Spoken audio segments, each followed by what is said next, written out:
Good afternoon and welcome in everyone. Let me just see if I can find a picture here in a moment.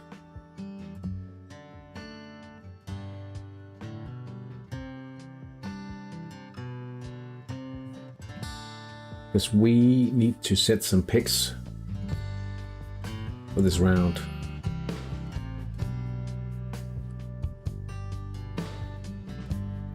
And that'll be in this channel. Let's just see if we can fetch like this. We can. Hope you're all well. No camera on, I'll fix that in a moment. Partalov against iPlanes Drifter.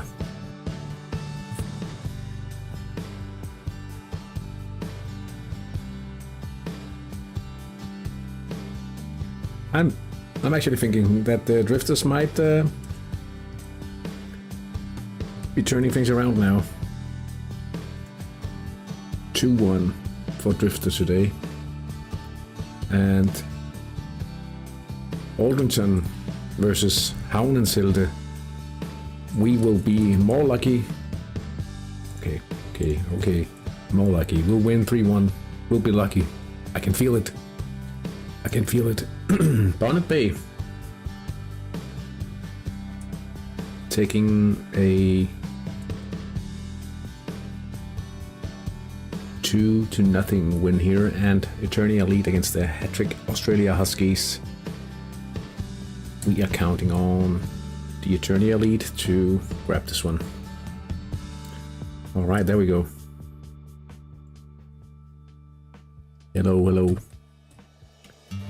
Hello. Right, let's see. So since we don't have much, I'll try again. Since this was kind of a, what would you call it, a sporadic stream, it wasn't really meant to be. And since I'm not recording a Let's Play Hattrick episode today, we can do the youth pools of both Interkalvao and Havnensilde live on the stream. Or what? Oh, I did this morning. My apologies. We can only do Havnensilde. I can show you guys what I pulled this morning. I pulled Marco Vagnetti, and we're trying him out in midfield today, I think. In the next match, rather than today. But I was certain I didn't pull anyone. Anyway, Havnensilde. We should be upgrading to 3 scouts for next week. I think we'll do that just after the scouts call. Op in Gammon call. Let's see something here.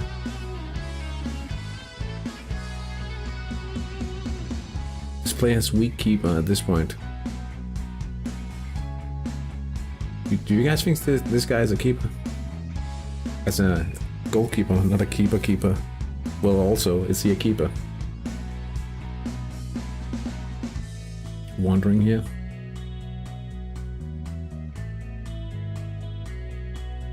For context, let me show you guys a player in my youth team in Denmark.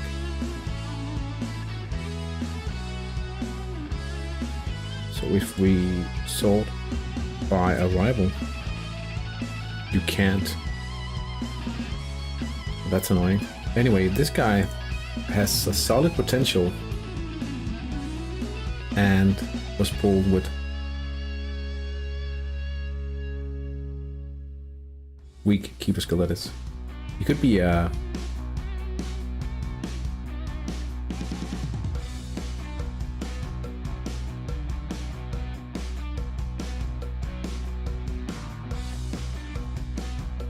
such a player.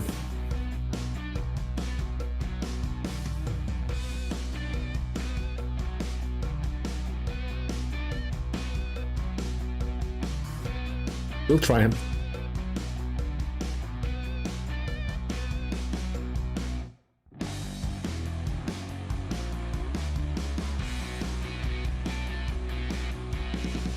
Let's check out if he's anywhere worth anything keeper-wise. Oh, we can book a friendly. That's nice. But that... okay. We'll still find out.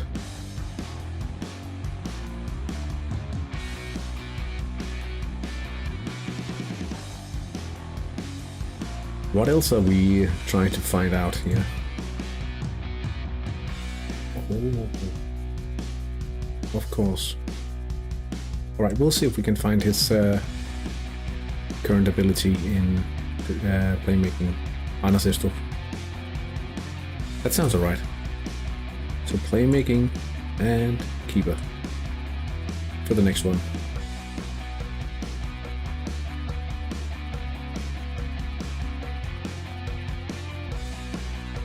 Anyway, let's take a look at the program for this round. We do have Padalov home against Hypin Drifter. And let's just compare some numbers here. So close in the average TSI here. Pretty close in the wages as well. So I think we have to look at... so you cannot be more close on the numbers. Let's see if the same holds true about the second match in tonight's round. Piki and the Bonnet event against Despatio Slavov Karlovic. Numbers. Slight advantage for Karlovic. The same cannot be said about the wages, however. Better form, solid stamina, and a bit more experience for Bonnet Bay FC.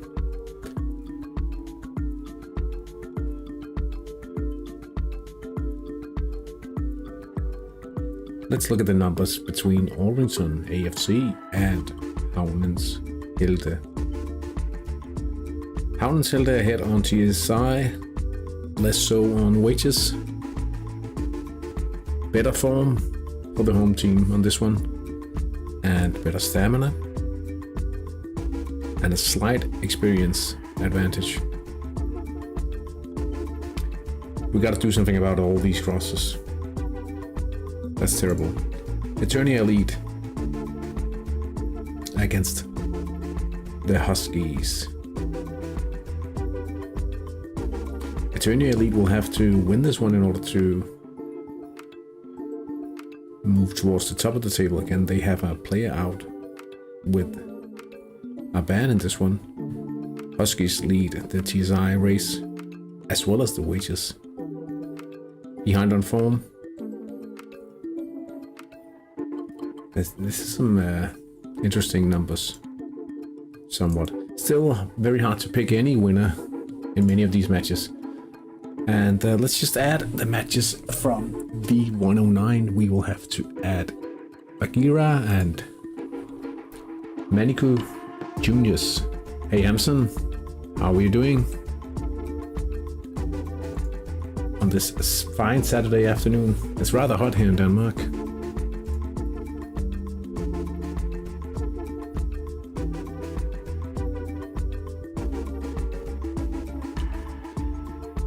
I think we'll just add all of them and then remove a few.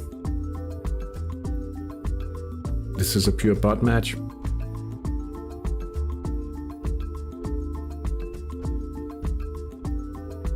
Maybe Almoon was turned to bot as well? No, it wasn't.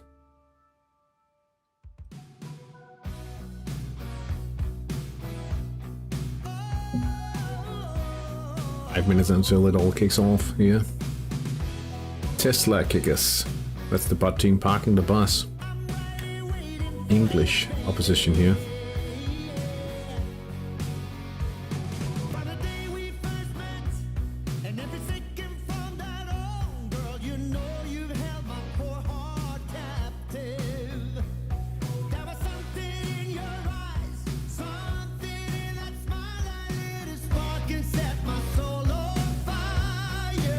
I enjoy a rainy day at 22 degrees. I'd just look up the actual weather right now. It's supposed to be 24 degrees here, but all sun, no shade.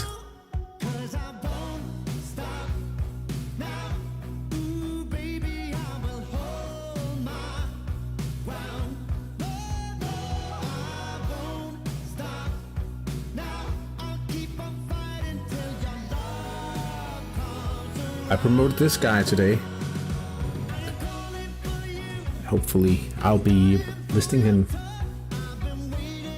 pretty much as we end the stream.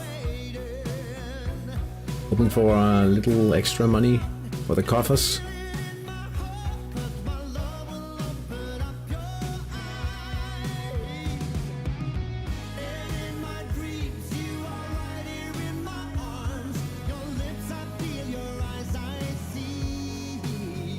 It should be possible. What do you guys think?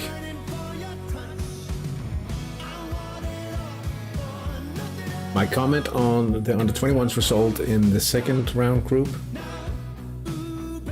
Oh man, we haven't been lucky.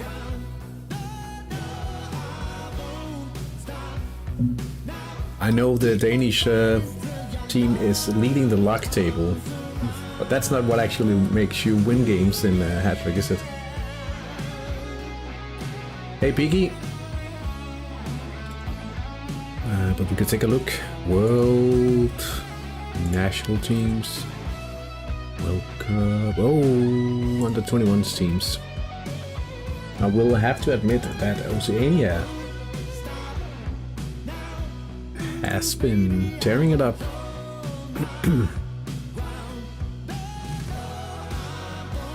Absolutely. So pretty much the same goes for France, right?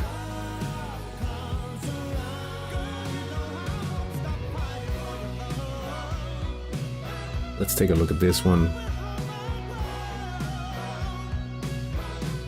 Yeah, I mean, that was a pretty tough one already. This one...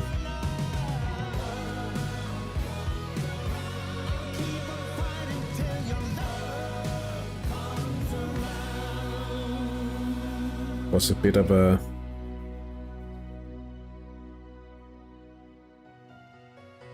PNF proving strong once again.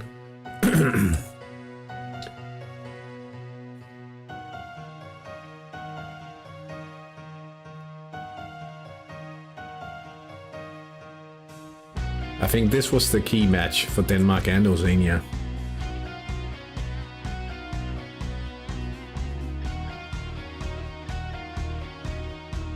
The battle of the PNFers here.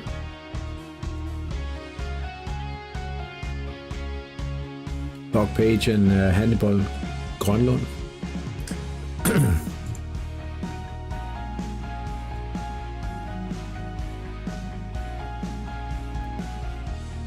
But yeah, I totally get why you guys are happy. I thought, has it been a bit of a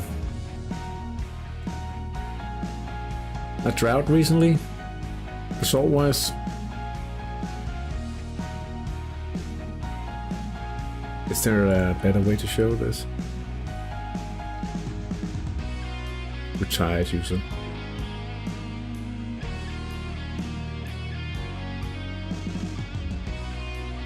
Dog Page, yeah, he's been absolutely crazy. He should be, Did you see these two guys? Hey, Peter Ward, welcome in. I think Cotelupi is also a PNF.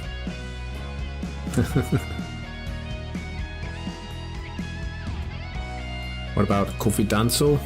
Technical, okay, yeah. And a PNF as well. So like 4 out of 5 top scorers in the under-21's World Cup, PNF forwards. But yeah, it looks like you'll be able to get a lot of extra team spirit for the next, well, not a lot extra because there's a partial reset.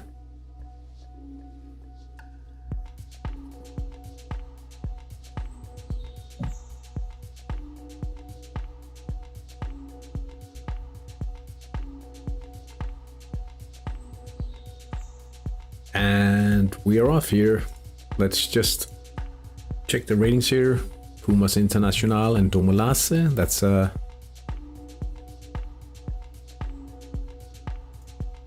didn't I remove this bot team from the overview? I think I did. Okay, so let's see. Papai ELC.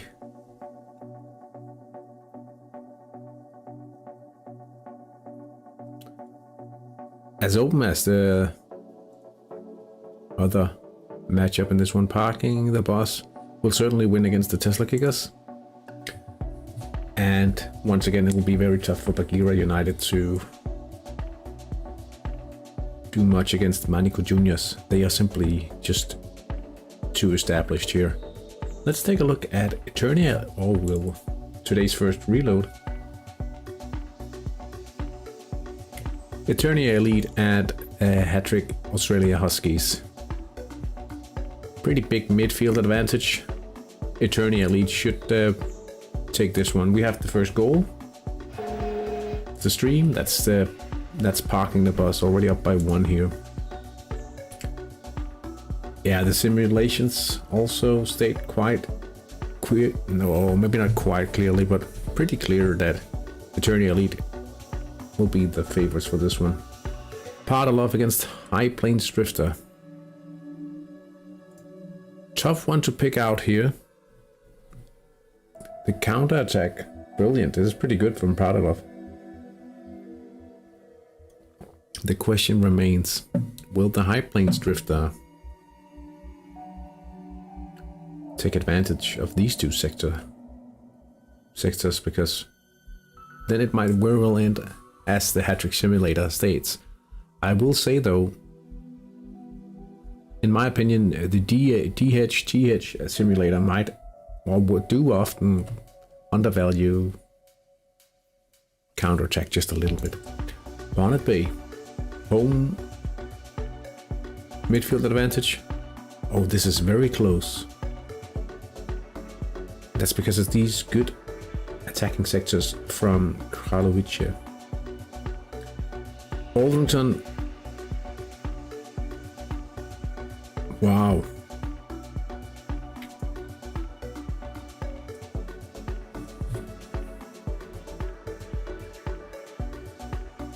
Yeah. That's not going to be fun. Well, not for me at least.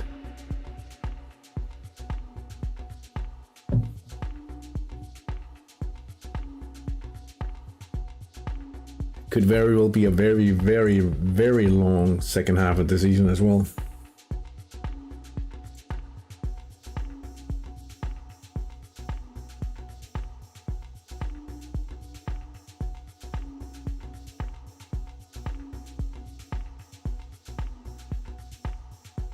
The Huskies go up by 1-0. Marin Petrov from a central attack. Not unlucky at all for the Huskies in this one.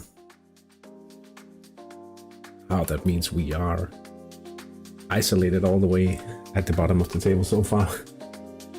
It's no fun.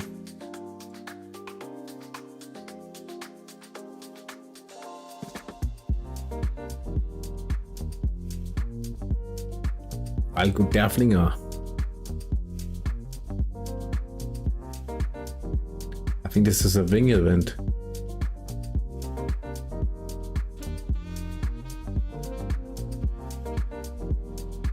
And we have the other winger here, Tibor Molnar.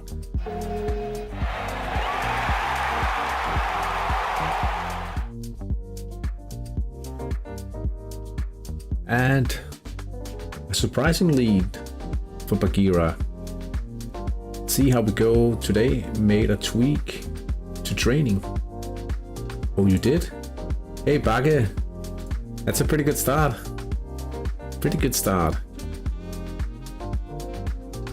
Even though it is a little surprise to see you in the lead here, but only 4 minutes played. Lots of football left to be played in this match.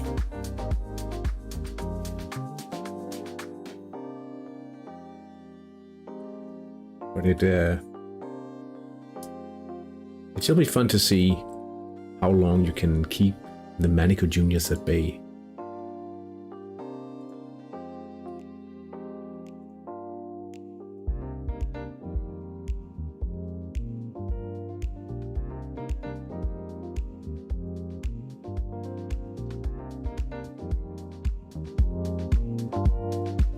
It's gonna be tough. Yeah, certainly. But I mean, we're looking at a team that was established like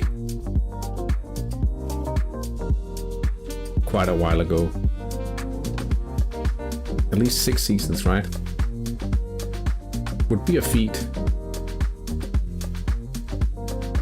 to steal just like just stealing a point here would be excellent.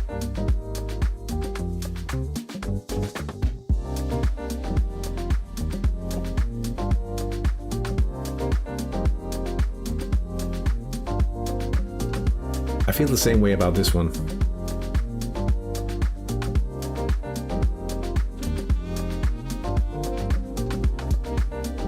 As you can tell, it's all the way down.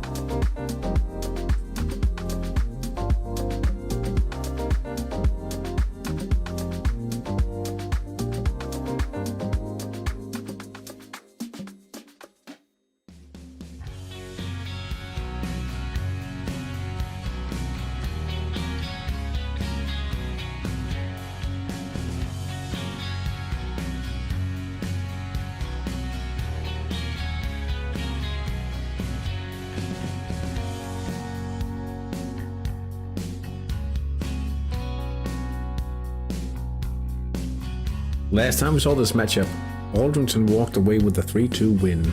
Will history repeat itself today? It very well may do so, fortunately.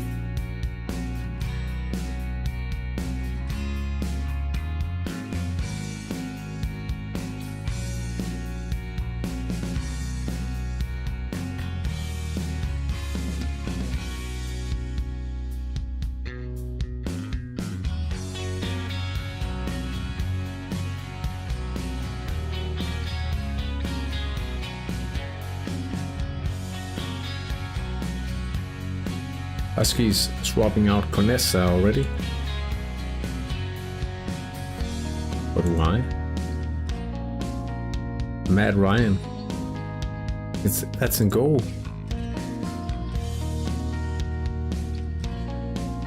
Inadequate stamina. Passable.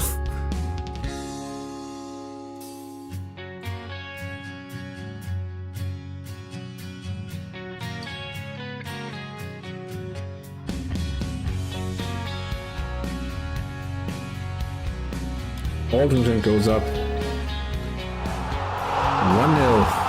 Drop Todd, the goal scorer. The left back.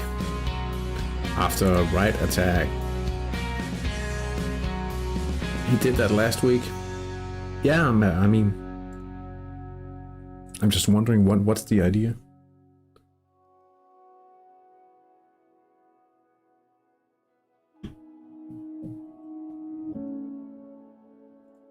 Technical defender.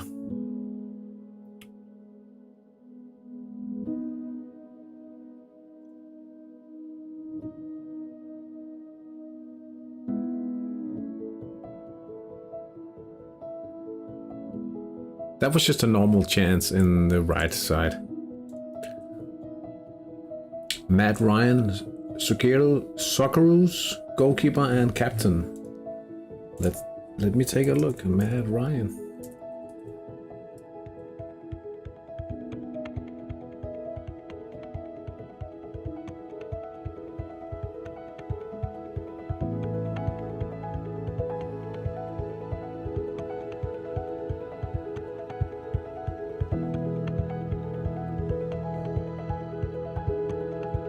Matthew Ryan.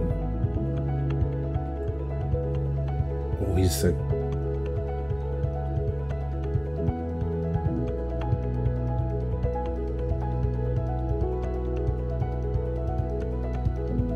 So what's his history like? Oh, he used to be in FC Copenhagen. That's true.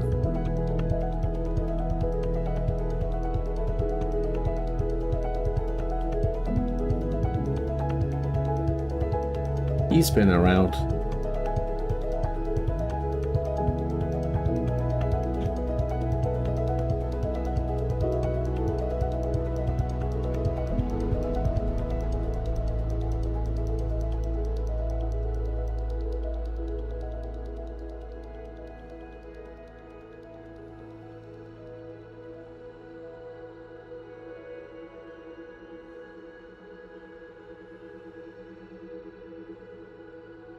He's been in 10 clubs in Europe.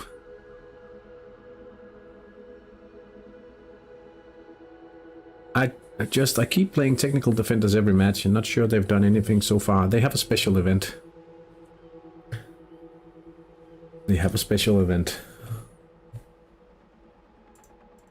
I think they can start a counter-attack.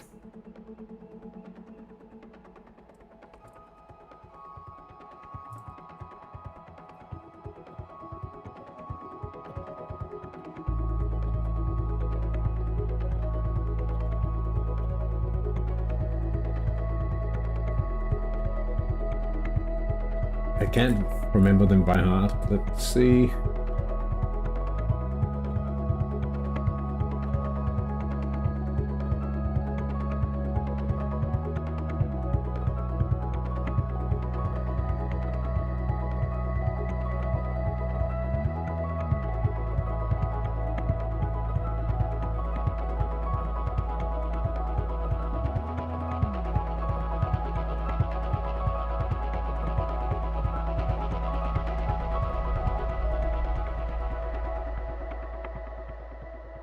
Every technical defender and wingback will give you a small chance.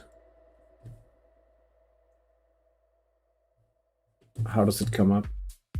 It's all right.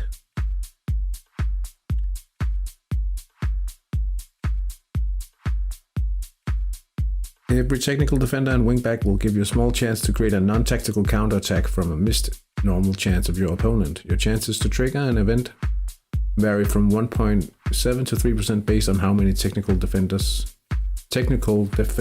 you have. So that's an option, or a possibility at least.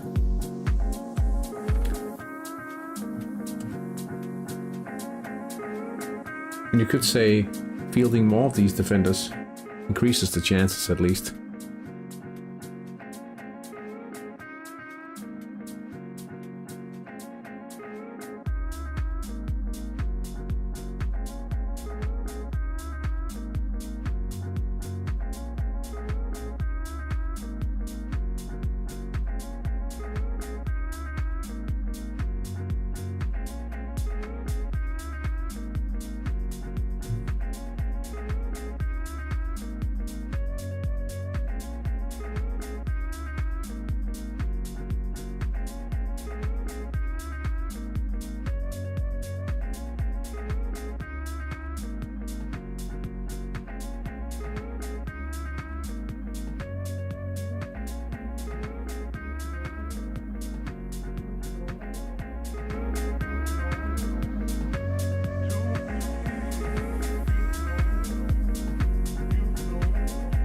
That wasn't the unwritten manual. That was from another page. I'll be happy to share the link in just a second. This is specifically about specs and special events.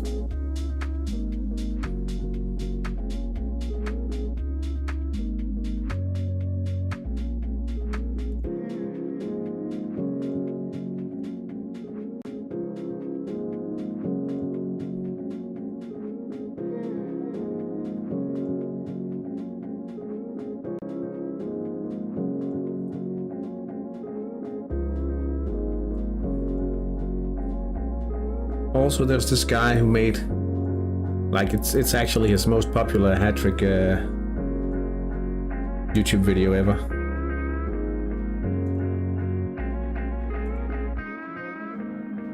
Because it's mine.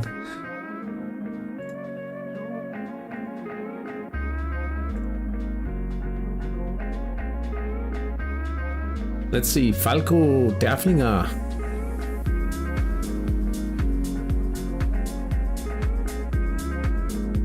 I think this is a quick event. Wouldn't that be something? Now it's up at 2 Bagheera. So you're telling me that you didn't read about or watch the video about specialties and you're still winning on it? Well, at least for now. Attorney Elite equalizes here. Harris Bui.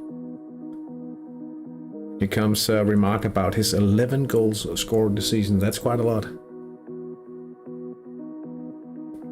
A fan favorite here at Castle Grayskull. Looking good for Bagheera.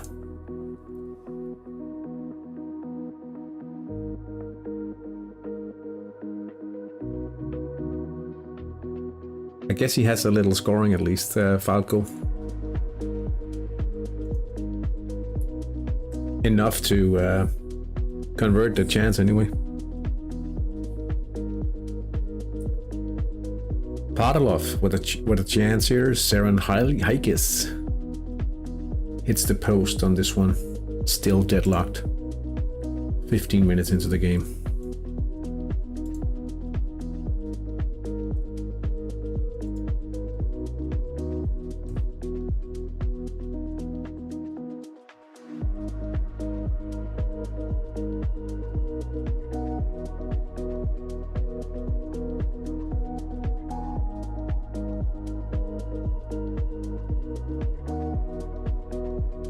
Josef Marosvelgi. HTI League perhaps taking the lead here.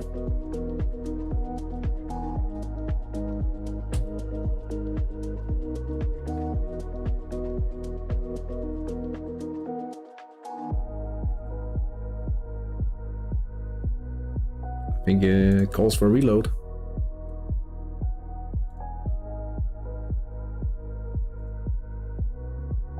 Nah, nothing in this one.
The deadlock only remains to be broken in 3 games, and I'm fairly certain it'll not finish 0-0 in this one.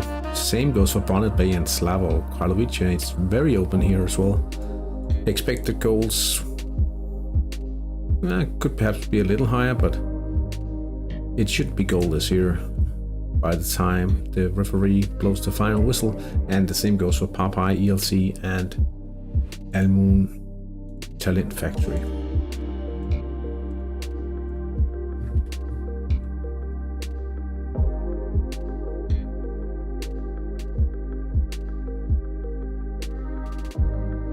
Apparently Aldrington is doing a lot better today than early on, and it must be because of the increased midfield rating that we clearly see.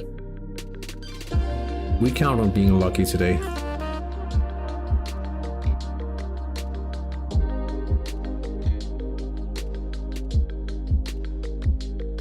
Passable stamina, passable, inadequate, passable, passable, passable, inadequate, inadequate, passable. It's not gonna be any better during the match, I guess.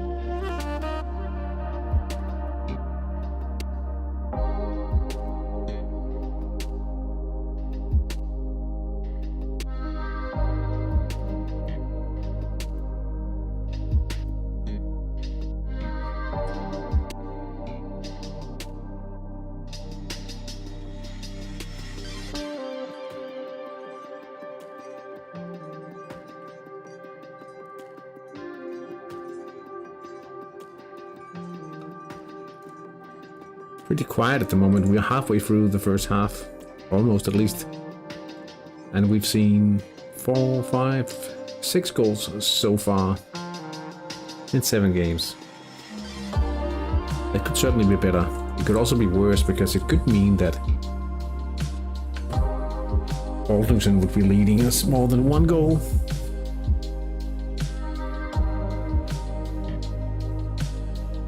It's not really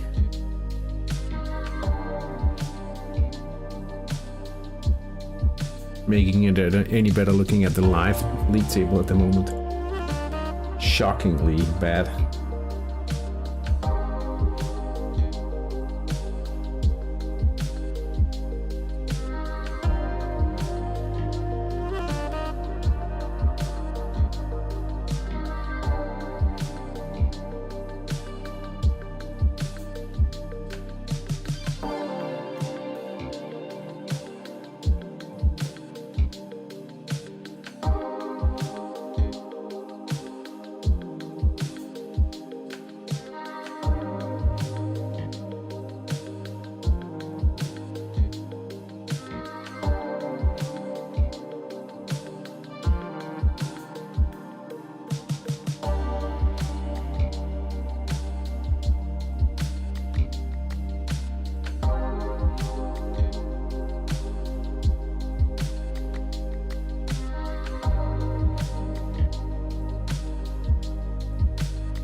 Alright, Manico Jr. is on the ball here, I think.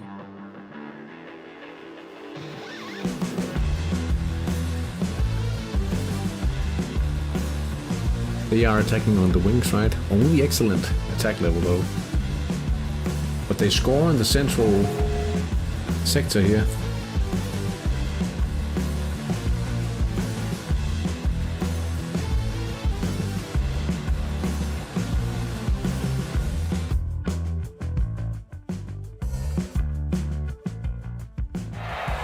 Yeah, it is working. Sviatoslav Vasukin. That's a little unlucky. In some way, right? The worst of the sectors. But it's only just a few percent worse than the best sector for Bagheera. Perhaps they are turning it around after all. We're only 24 minutes in. Kalovic on the ball here. Coming down the right. 54% chance. But it was missed here. Ken Prince saves in goal. Still deadlocked.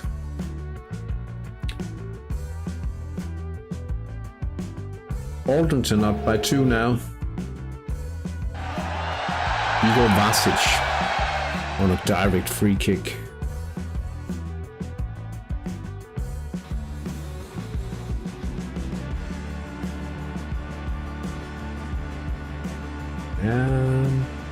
Next year, Zaire.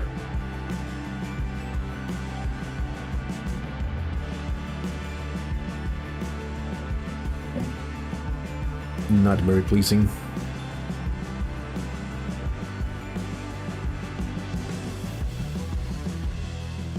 But unfortunately, it's what we expected.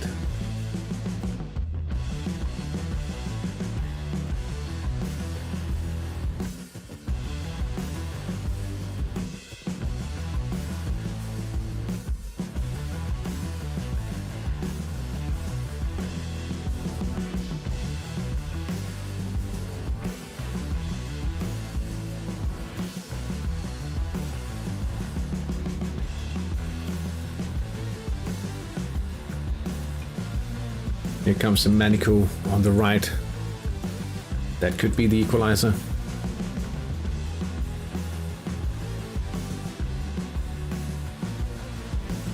There's a very good chance that it will be.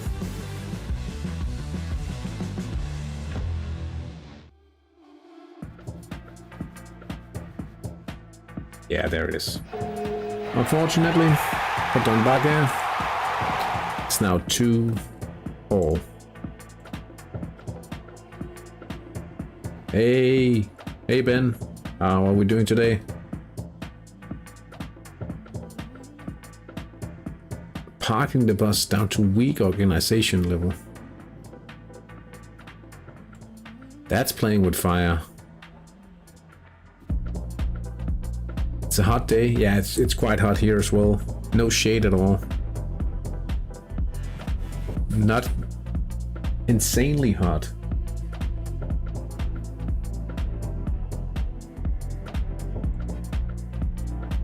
You are the favorite though. Just ever so slightly. 30 degrees.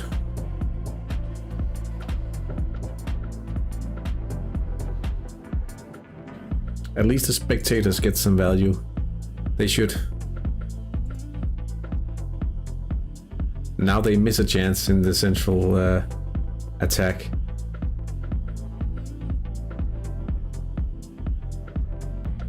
Action-packed first half.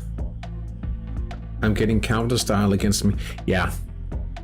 I would probably say that it should be completely even and not slightly favored for you. You never score. Let's have a look, see. I mean, you've been unlucky so far, so it'll take a little luck today, but you could definitely win this one.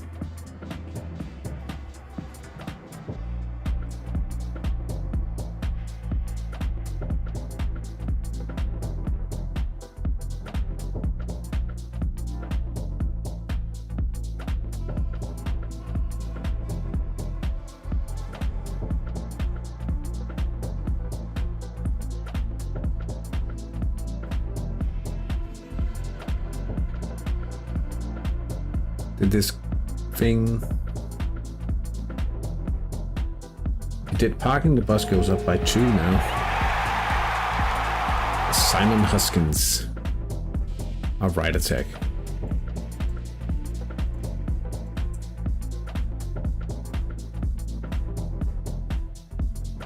Akira up again. This time a counter on the left. Superb entertainment here at Manico Juniors Arena. Eternia lead. Up by 2-1 now. Harris Bui again. You said you had a chance to win to win. And maybe that was just wishful thinking, I think.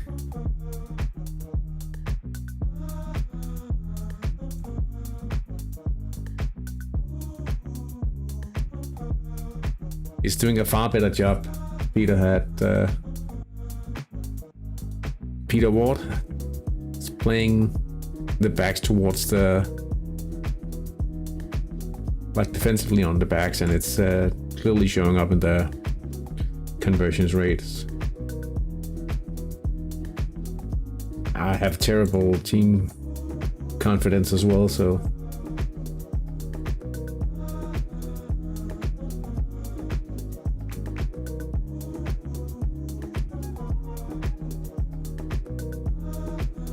anyway, we're halfway into today's matches.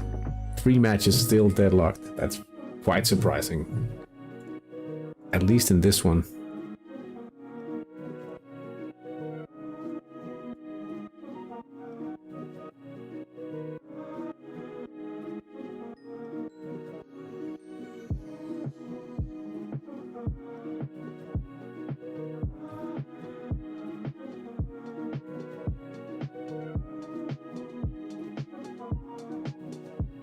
Nikolai Quarks.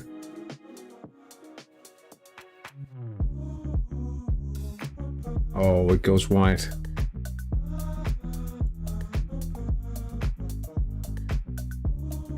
And here's the counter. Straight up the middle.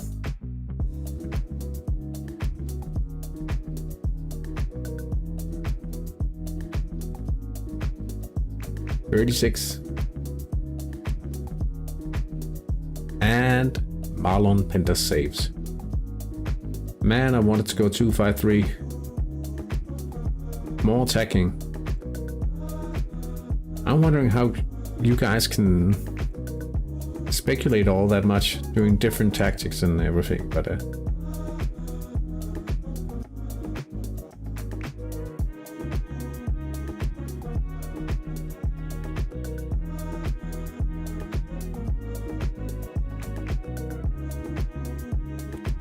maybe I've been too conservative.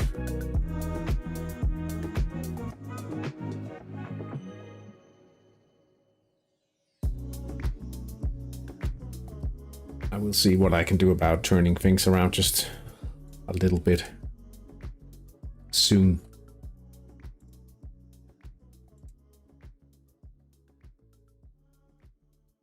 Somewhat soon.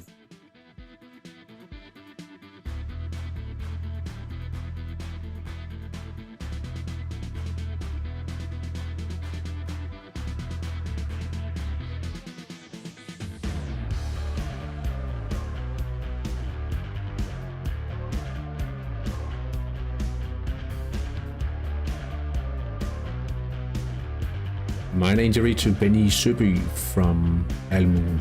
That's in goal.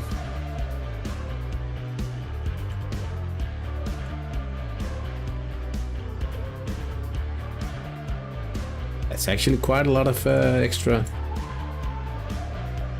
conversion rate there for the home team.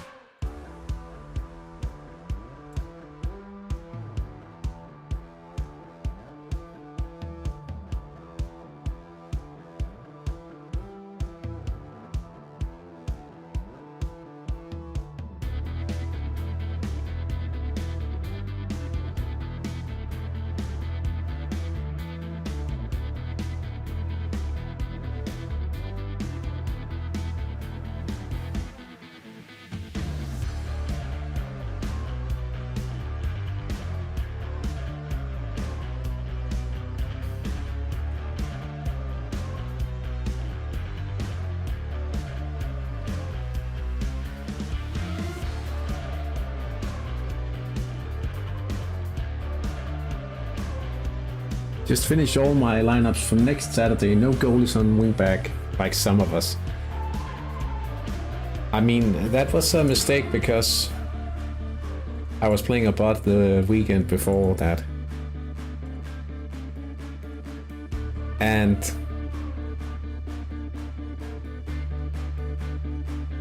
Oh man, yeah, well, that was so fun though. It was so fun that he almost secured us a point.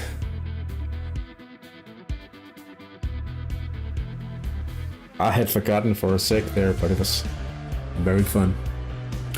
Joaquin Jimeno. Shown a lucky card, a yellow card, I should say.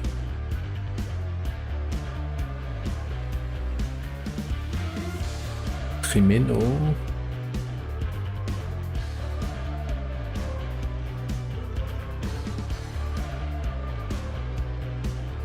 We'll get back to that match in a second and see if it results in an injury. Your wingback, yeah.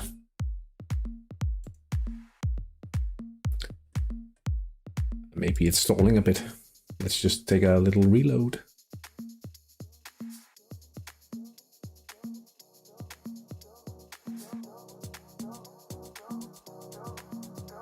Doesn't look like it.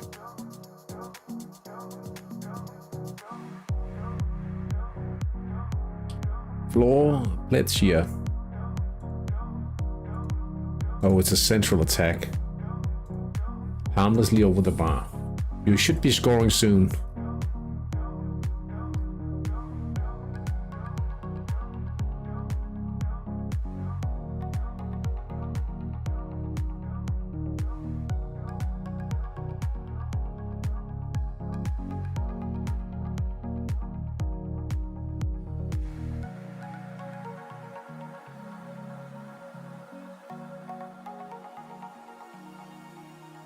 As long as you don't get it in the right side, like with the percentages, it would be more likely for you to have scored. Here's a counter.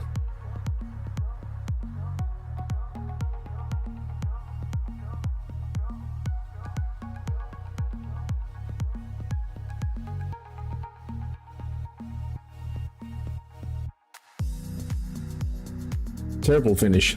Still deadlocked.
Thankfully, Hattrick servers aren't affected by the crowd strike back. Oh, I thought it was a solar flare at first. Solar flare. It's still crazy that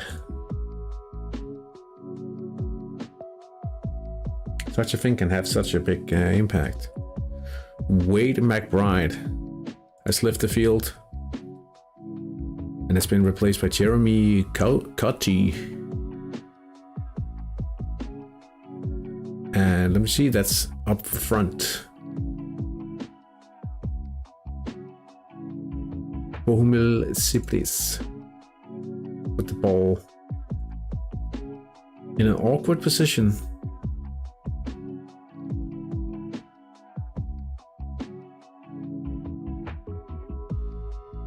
I think that's an unpredictable event.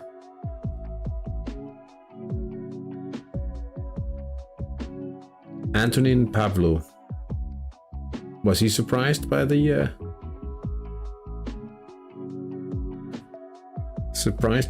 opportunity here? I think he lacks goal scoring. Still deadlocked.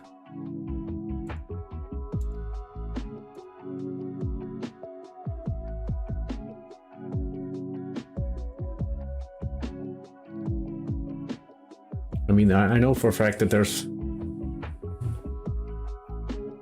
like, they're discussing if it's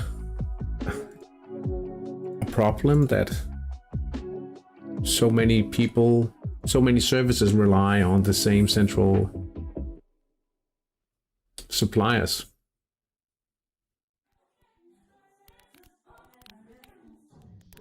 And it seems like there's some merit to such a thought. Aldrington, Rob Todd.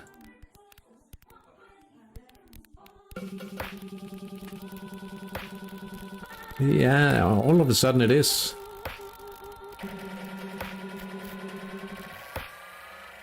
Should be easy for the keeper.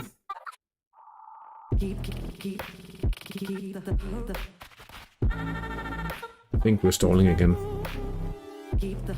Aldrington going up by 3.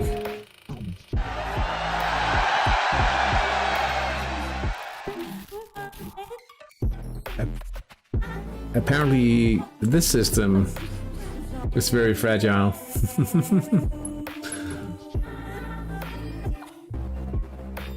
Yeah, I'm still considering what to do about the situation. Should I just start thinking about competing next season rather than this season? The problem for me in that regard is I already said that I would try to win the league this season, and it's horrible.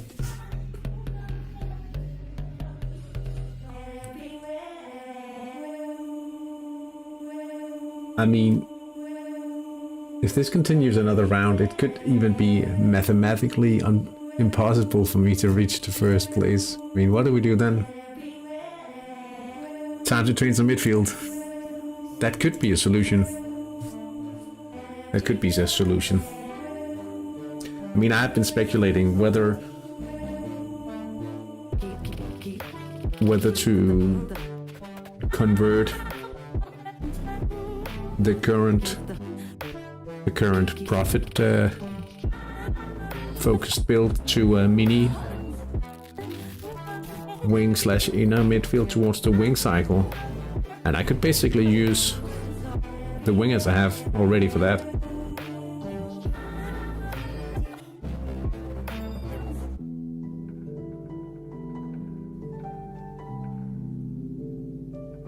Mark Esiason.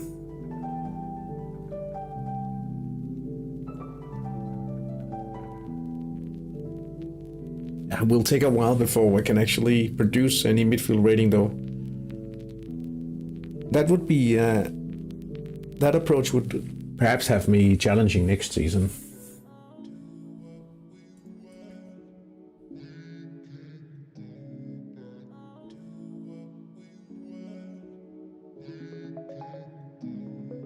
Don't worry, your chances are 1 in a million. Yeah, it probably is.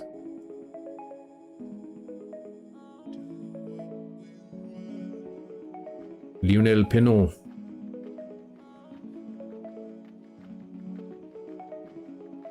Misses 11% in this one.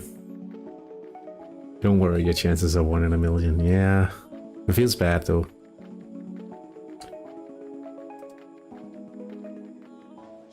Is this a yellow for Samuel Sitbor? It is a yellow. A booking.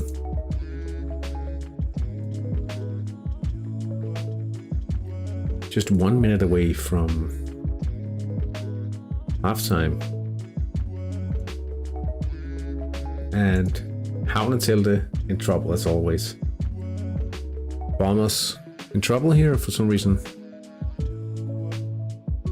Oh, they are losing their organizational level here just before halftime.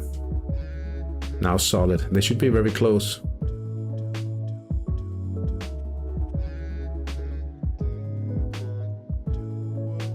Two excellent formation experience anyway.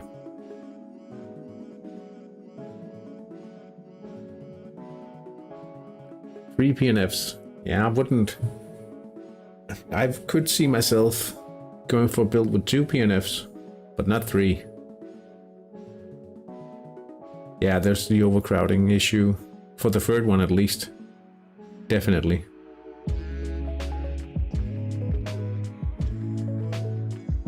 But would be crazy to field them. They get a bonus for more. I think there's... Perhaps you could see that in...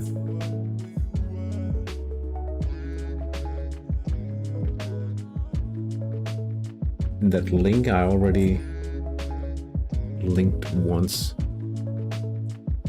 First, let's just take a look at the half-time scores here. In the match against between Pardalov and High Plains Drifter, it's still deadlocked. Same goes for Bonnet Bay and Slavo Kolovic. Alderton AFC leads Havnenselde by 3 goals at home, 3-0. Attorney Elite are up 2-1 against the Hattrick Australia Huskies. Bagheera United leading surprisingly away against Manuka Juniors, and then we have Parking the Bus leading 2-0 away against the Tesla Kickers. Papaya ELC and Almoon Talent Factory are drawing, deadlocked at 0-0 at the moment. Alright, let's have a look, see. Powerful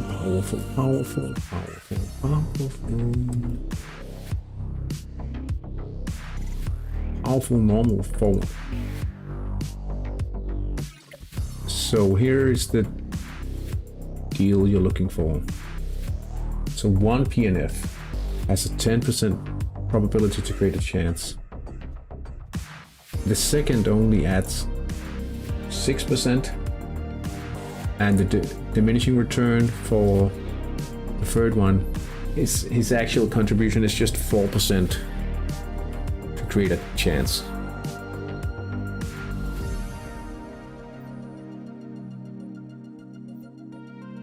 If you field 2 of the same type, you'll suffer a penalty on their contribution. Yeah.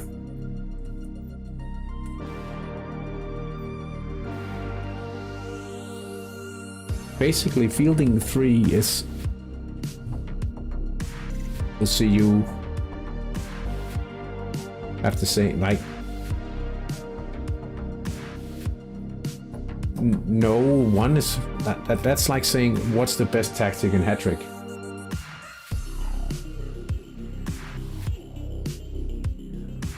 And there's no such thing as the best tactic. There's no such thing as the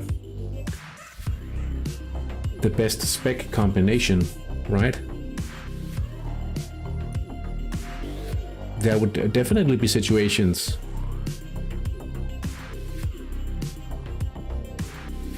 where 2 PNFs could be quite useful. Yeah, 1 PNF is definitely a no-brainer. The way they're tuned at the moment, definitely a no-brainer.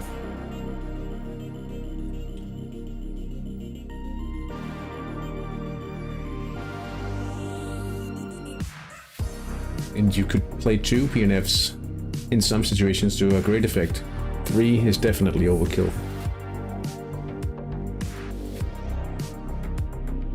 But because you could argue, if you have 3 very strong PNFs in a situation, you shouldn't be missing your chances, right? Because you would generate a lot of central attack, theoretically speaking.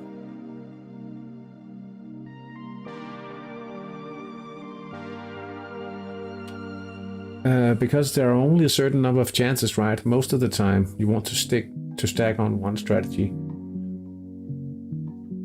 Nah, not really. The thing is, the PNF event comes from missing a regular chance. So if you have 3 very strong attackers playing with 3 central attackers, you should see some decent attack ratings, right? So you shouldn't be missing. You should be scoring directly on your chances.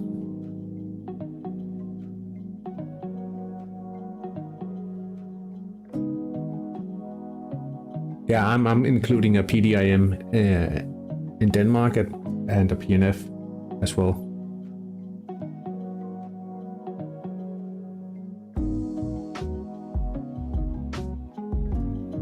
I'm just thinking every extra specialty you lose a chance to stack the team-based ones like a quick and unpredictable. Yeah, and header as well. And that's also one of the reasons why that there's no perfect build. It used to be that just stacking headers everywhere and a technical defensive forward and you would be golden. That's not the case anymore.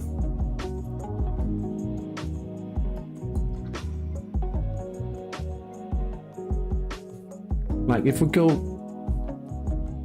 for my Danish, my cycle in Denmark, right? So if we look at the core players in this build,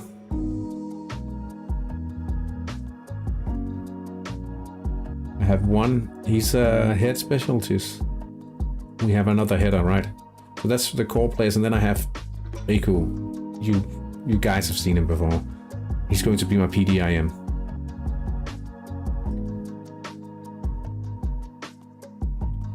So because I already have 2 headers, I should consider finding at least one more to have like a decent advantage there. Yeah, I'll settle with 14 defense on the PDIM because he'll be homegrown, so he'll be like like 1 or 2 trainings away, so he would be 14.8 or so.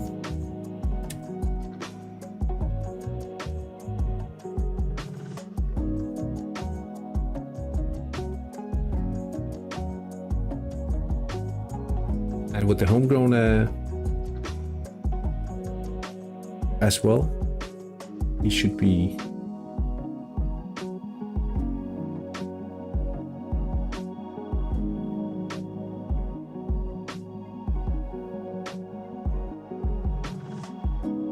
He should be 16.5 defending.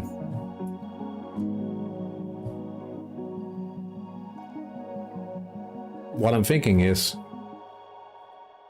I also have to show you 2 other players, because these 2 are going to be part of my cycle as well. So I have Gottlieb here. He's going to be one of my wingers. And he'll be like a half-baked core player. He's unpredictable. And then I have a quick one. That's also down to what's possible and having them fit in and being the right age and being Danish. So I'm trying to save a lot on the wages as well.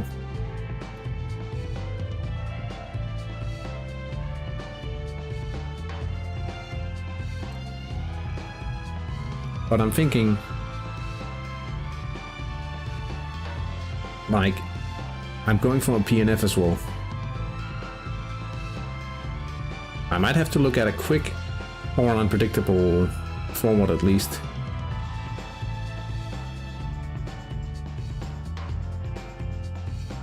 I need a winger baker in 10 weeks.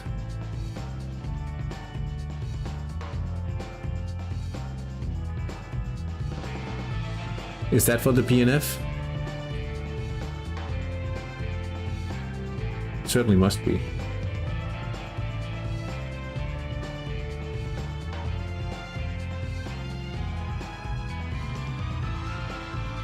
For main squad.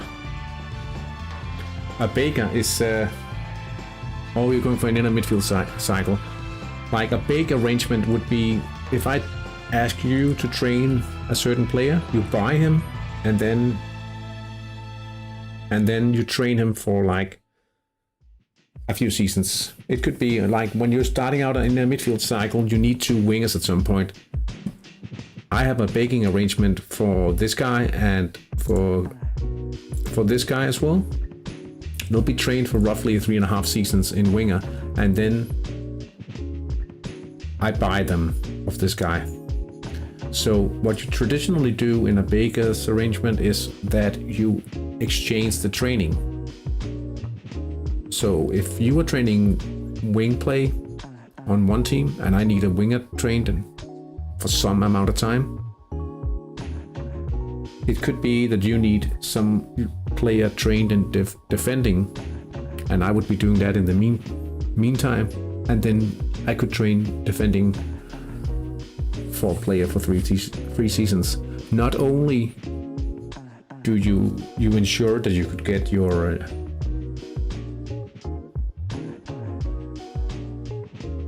that's always a risk in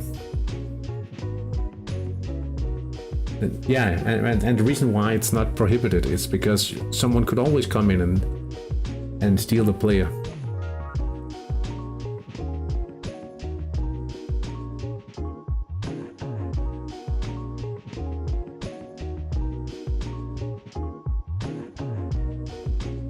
But there's two very nice things that this will do, because when you are training big players, most of the time you are training very talented players. So it's also a very nice way to guarantee that you get good value from training. It can also help in that way.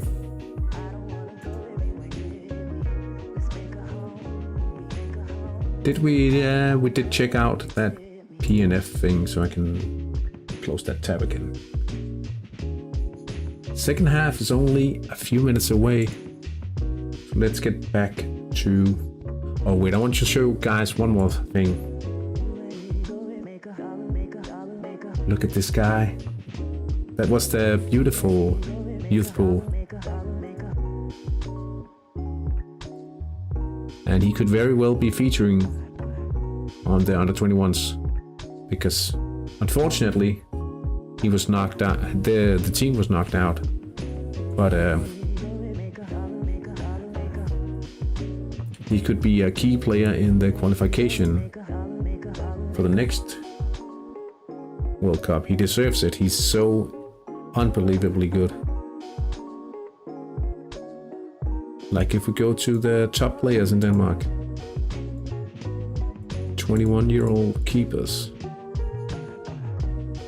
Now we check TSI. This guy is being trained purely in goalie, so you can't really look at the performance though.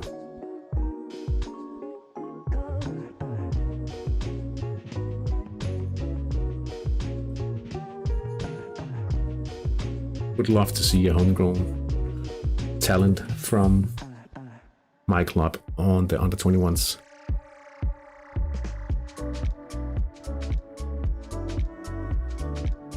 Anyway, let's get back to the live viewer, and I'll be right back, just getting some more water, and we'll be ready for the second half.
Oh, sorry. Yeah. Oh, well, worry. It's a great feeling, especially if you train them yourself. Yeah. I was considering training Paul Erik Steinicke, as he's called, but I had only started my club. I only just returned to Hattrick, and I think I pulled him while only having 2 scouts employed. But I did get a 7 million euro transfer fee. He was actually adjusted from 10.5. But certainly a good start to a fairly new club. If you re-sign a homegrown player, is it reset or do you retain the bonus? You do not get the mother club bonus.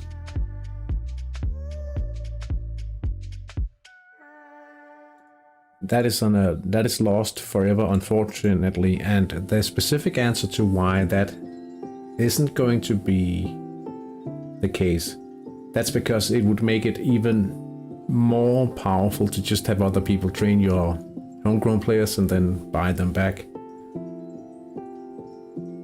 What about Sonotti? Will he be in the San Marinese under 21s national teams? I don't think he will make it to the under 21s, at least, simply because I've been splitting his training. I would be a little surprised, to say the least. But he should be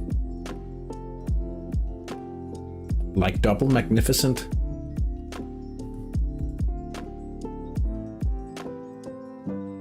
He torpedoes. Misses the penalty straight at the keeper.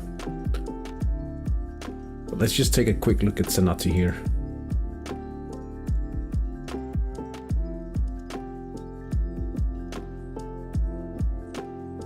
I might have hurt his chances by splitting training between defending and playmaking early on.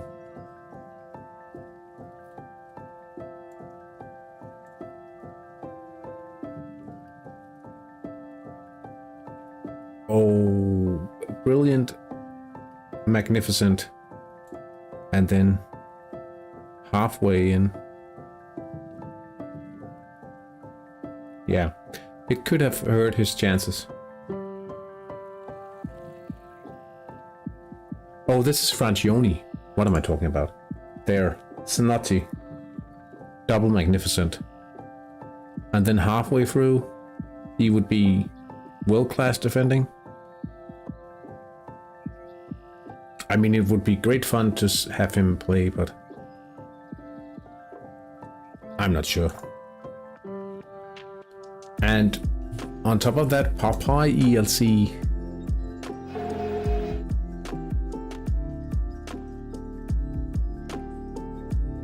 actually scored on that penalty, so it's 1-0. And deadlock is only remains in 2 of the matches now.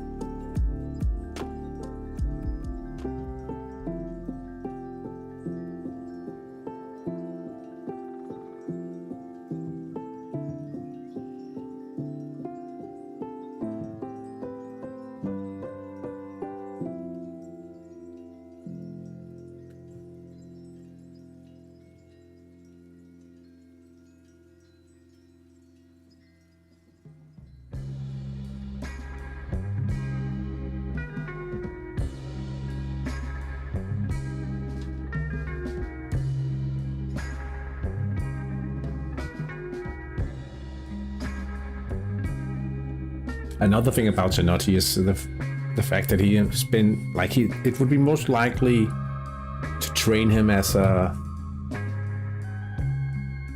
offensive central defender, and they don't see much play in under 21s. That's what makes the best sense for him right now. My 3 established clubs have all had wow. My 3 established clubs have all had at least one homegrown they've trained through under 21s, and some of them have made national team or are close. It must be a very nice feeling to see them come through and represent.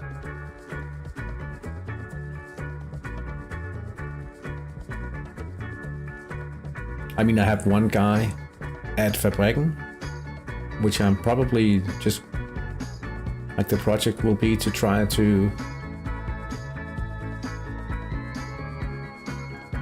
get a national team player. So that'll be kind of the concept for Fabrikken. And perhaps I'll see if I can make enough money to get hold of a few players to train alongside. But I mean, some of the Danish talents are certainly going for high prices. I guess that's the case in most countries.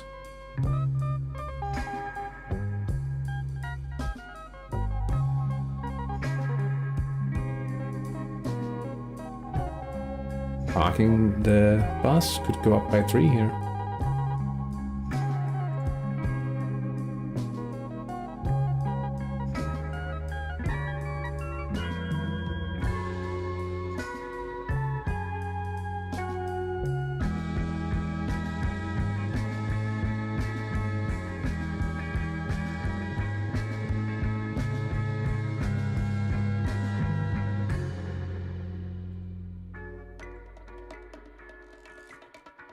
Oh, I was confused for a sec there because it actually filtered out those random numbers in the chat.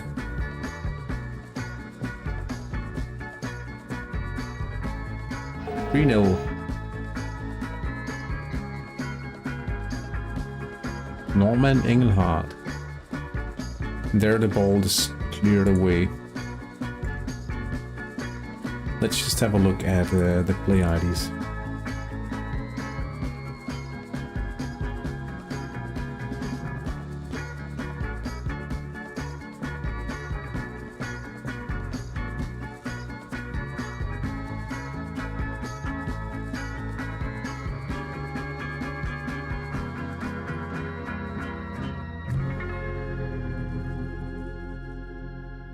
Adam Tarka.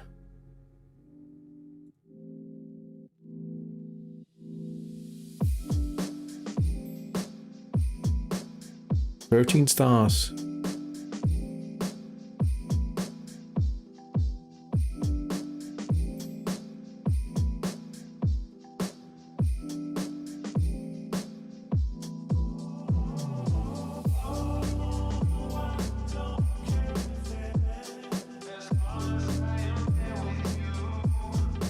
Why does it do this?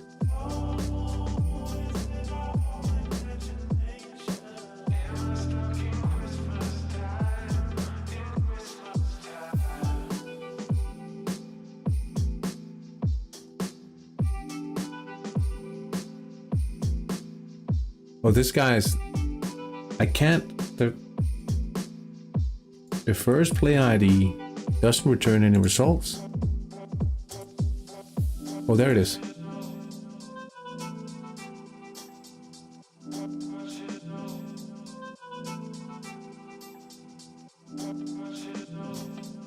Tark is my PDIM, though he's played central defensive offensively a few times.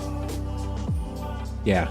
And the good thing is when they're further along in the plan, they could have a spot as the PDIM and the central offensive player, right? So that's but that's for the real national team, or the grown-ups at least.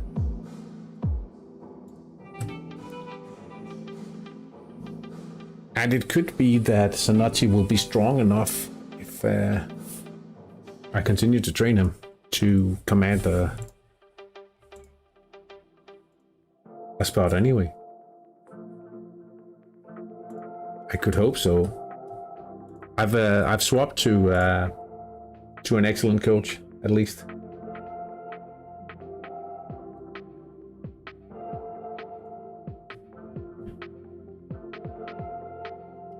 Played against a long shot team last night and he was fielded at CDO.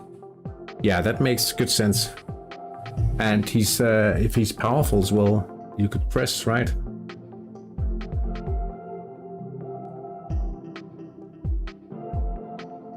One week injury for Wade McBride. Oh, luckily, Aldrington also knows how to miss. You didn't. Oh, you.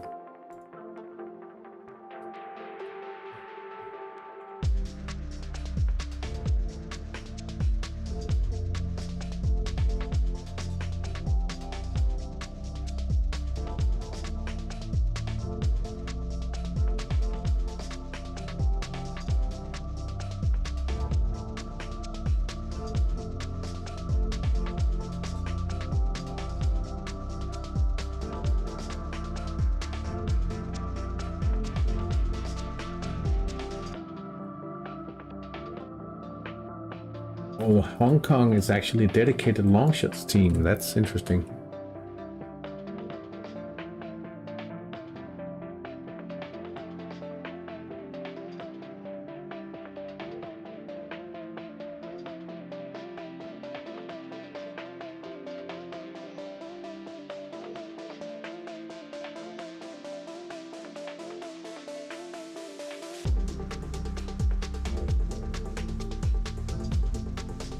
I think it was Andorra doing a long shots a build a few seasons ago and doing very well. Let's see here, Mario Brevio with an unpredictable moment here, but Gazy saves in goal.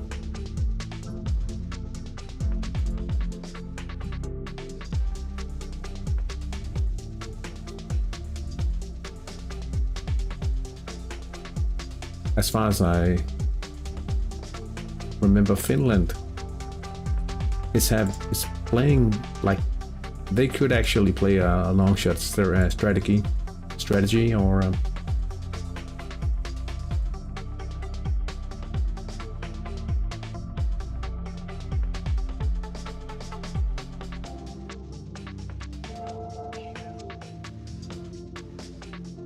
chance.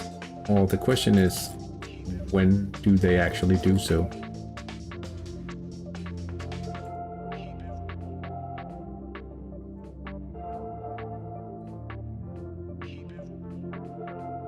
They are apparently a bit of a hybrid long shots team, so our coach didn't want to risk the press in case he played it straight. I'd have to see if there's any Finnish guys in the Hong Kong team.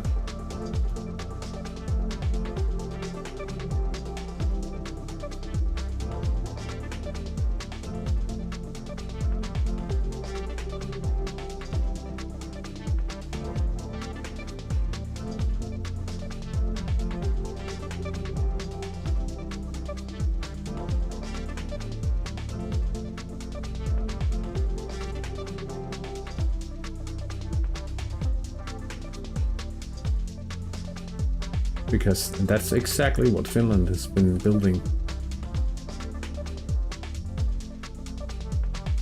There's no they're all Hong Kong.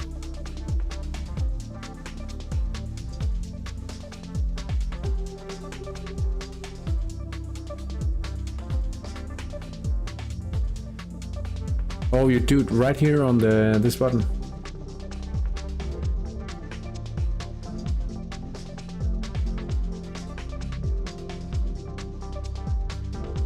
Manico Juniors equalizing.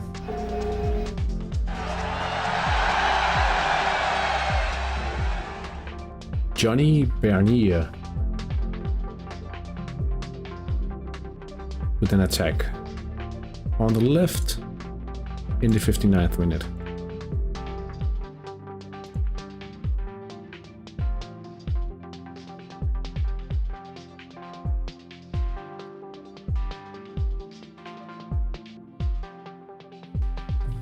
An hour has gone, 30 minutes remain.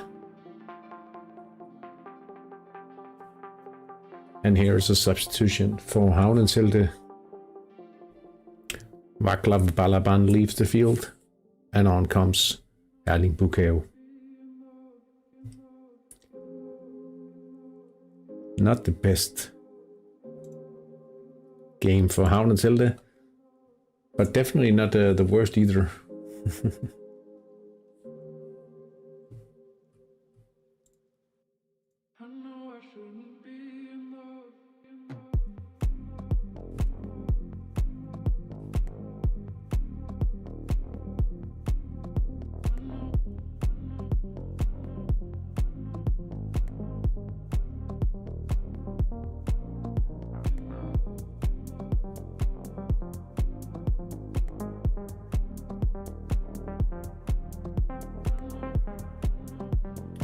Let's just reload the viewer here because it seems to be stalling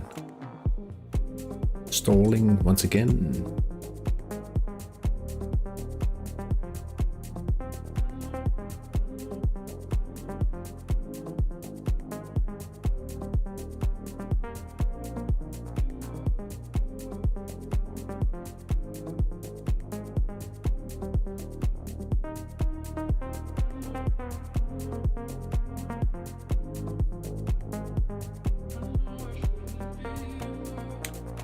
Hey Mambo, welcome on in.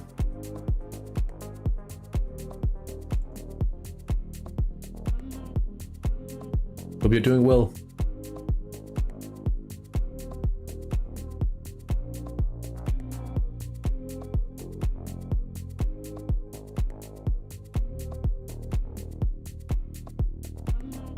Are you going to keep me company at the bottom of the table?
Let's see here. Samuel Sitibor out on the left. Good chance for Kralovic to actually grab the lead here against Barnabé.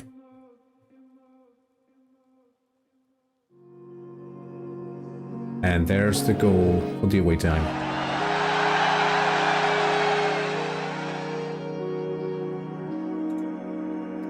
Down the left. It has been an eventful weekend hat-trick. I bought some players with major credit, over 5 million, and hit a financial update, and now I have the bankruptcy warning with my main team.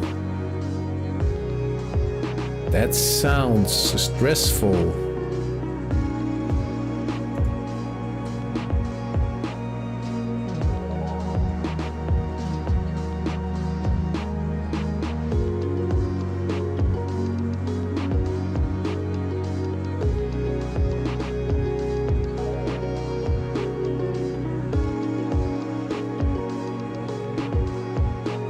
So you got some early bits in.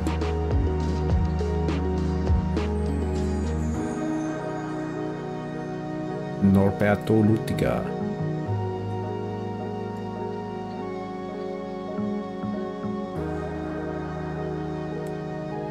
No harm in that, at least.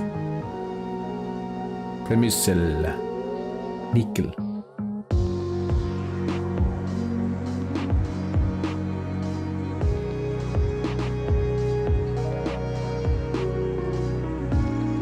Yeah.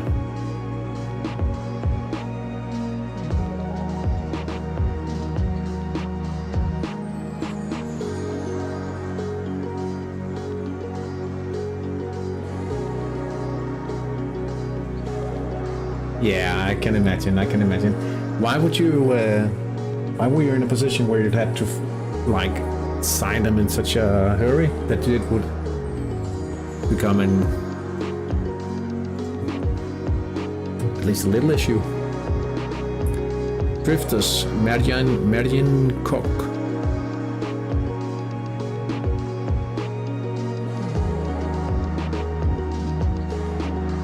Penalty straight up the goal.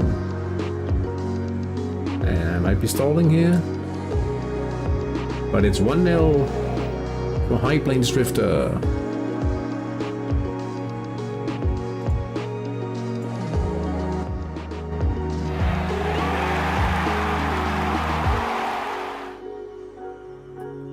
Let's just have a look.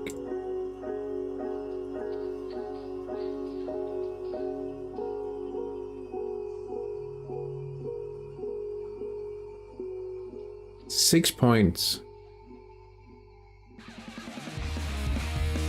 between first place and fifth place here. Oh, that's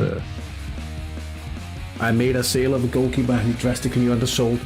I've been trying to sell a keeper a few times, and it just seems like keepers are not in a very good spot at the moment, unfortunately. Parking the bus goes up by 4. Freddie Quirk.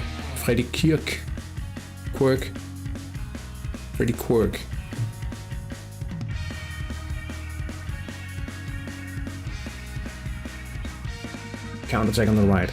Then the series of sales that were planned fell apart and everything went out of order. It seems like the transfer market is a bit slower than it usually is. I'm thinking it might be due to the fact that it's the middle of the summer. I don't know.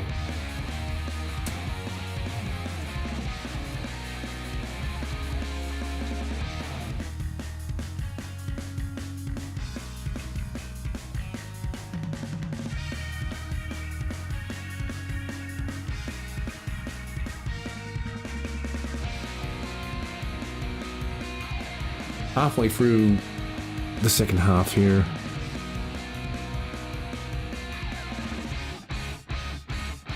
And we have goals in all of the matches, actually.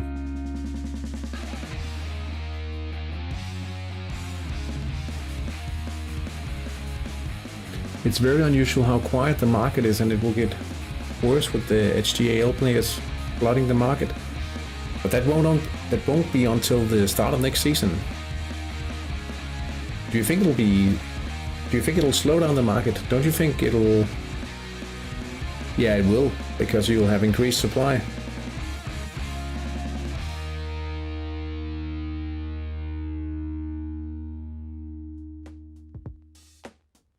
And all the new homegrown teams must take away new trading teams. Nah, but I'd say the players we're talking about, like I could show you. Like for my Danish team, I've been trying to sell this guy, and his transfer compare just keep plummeting. I need the money.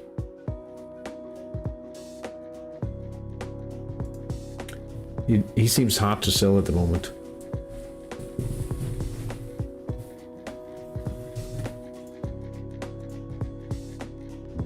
Manico Juniors.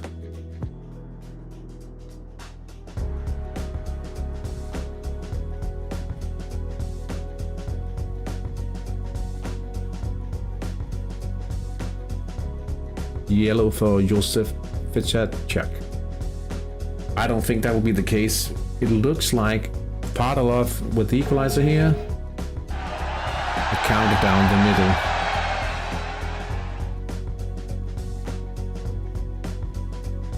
All the players are listed at drastically undervalued with their listing price.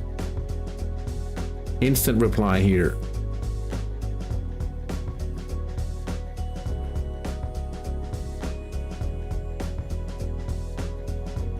Is it worth saving some transfer funds for the HTI close? It could be that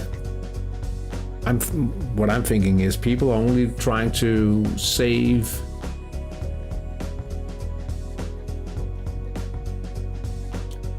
very highly skilled players. Medico Juniors go up 4-3 here from attack in the left side. Sviatoslav Yashukin. Oh, I think there will be some bargains to be found simply because of the increased demand, but I think it'll be high value, high-end players. Perhaps you could see some mono-skilled wingers drop a little in asking price during that time. Anyway, from what I'm seeing, unfortunately, looks like more people are trying to ruin under 20 like big prospects. We saw on Danish 17-year-old and like very good talent. Oh, Manico scores again, 5-3 now. Again, left, and it was Leslie Piroli scoring there.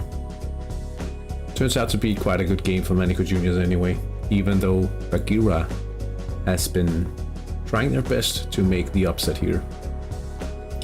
But we had a very talented player being sold for 130 million Danish, so that's 13 million euros, and he was instantly fired.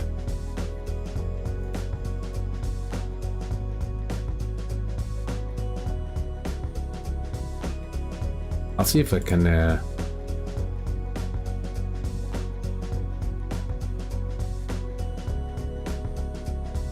find it for you.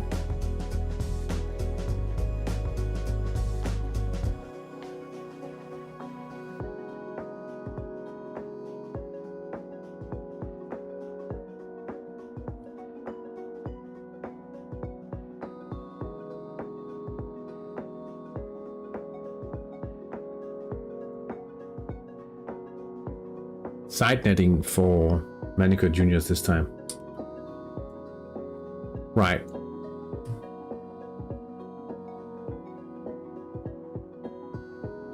Nah, I'm fairly certain it wasn't the Swedish coach. So look at this guy. 4K TSI.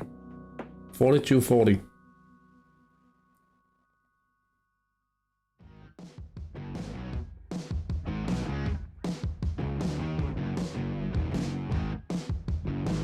And no.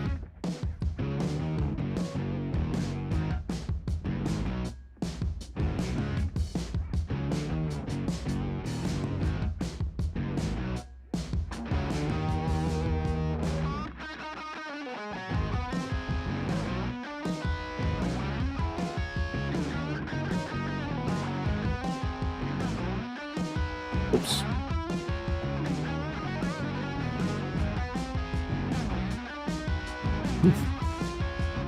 I'm not supposed to show you guys that. Anyway, let's get back on the live page. Padalov, Kralovic, that's not a new goal. And then and another.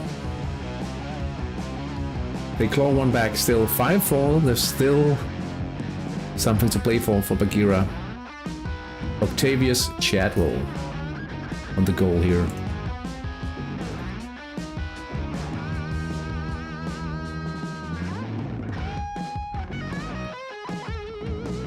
Tanu Osman MG alone against the keeper. Matt Ryan. He's smothering the ball. 15 minutes remain.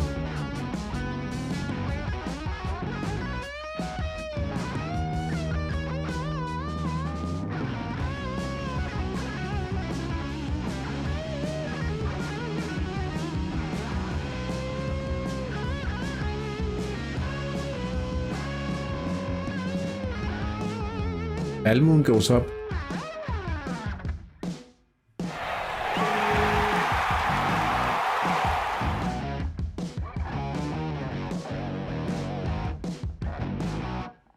Drifter.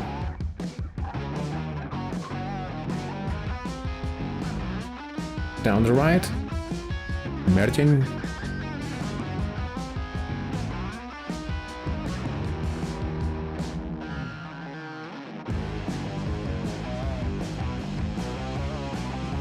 Oh, it's the keeper.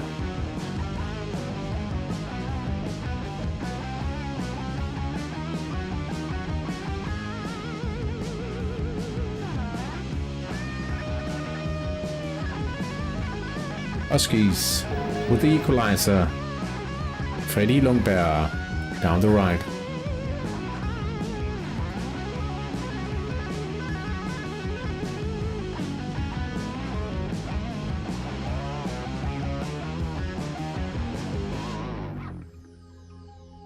Minico. Jake Niles.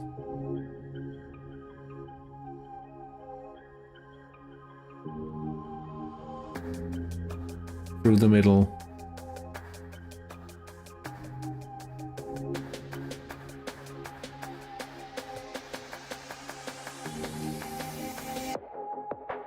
They make it 6 now.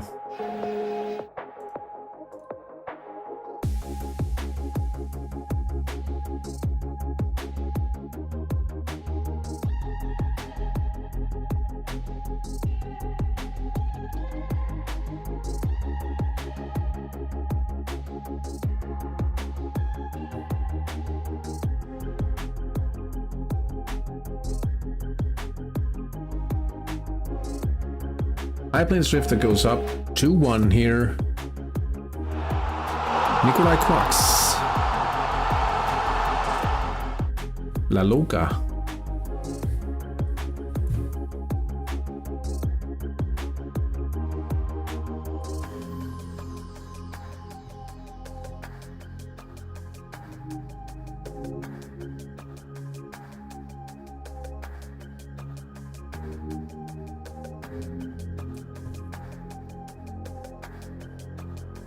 Yellow card for Mergin Kok.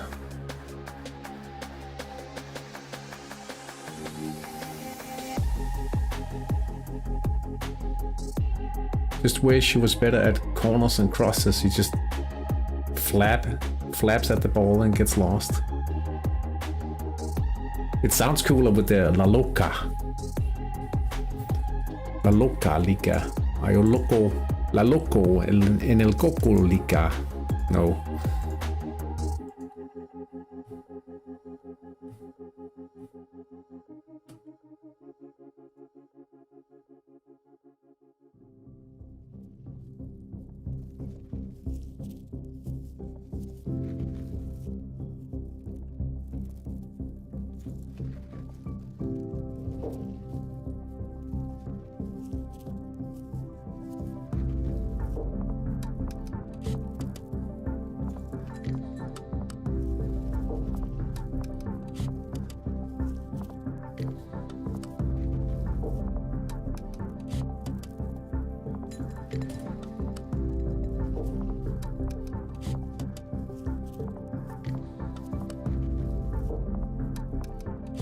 Real Madrid, winner of the El Loco en el Coco Liga.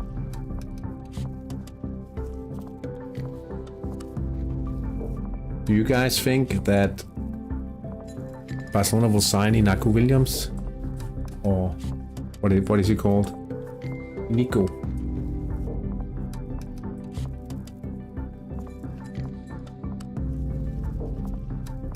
Oh, Inaki, is that his Nico, that's the little brother, right? And the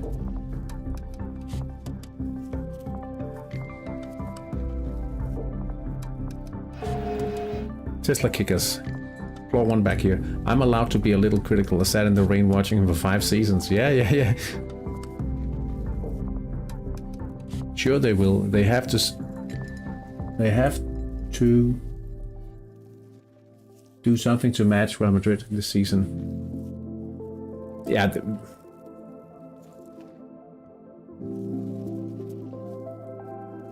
Probably right. The question is though, is 2 such young players going to make a difference over a full season? I know that everything clicked during the Euros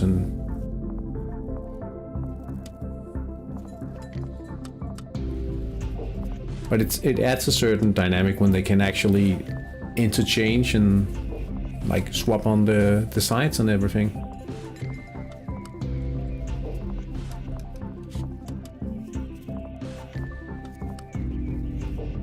Jan Bednarek.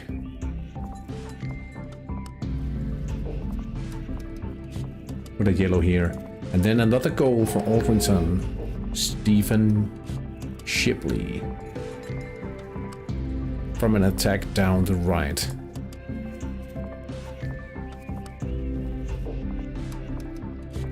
Mbappe and Vinny Jr. on the wings is going to be a problem.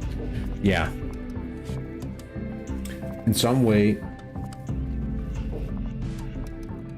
you could say that Madrid being patient back when, yeah, and the new Brazilian kid as well, Endrick. And there's no pressure for him to be like, he doesn't need to go into the starting 11 and do anything, right? He can come in and do something. Yeah. But it kind of paid off for Madrid to be very patient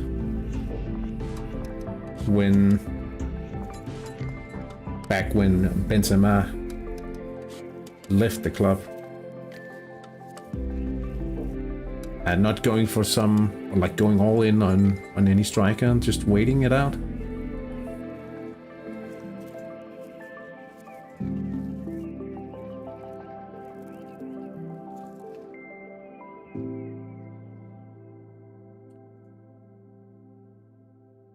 The Huskies down the right here.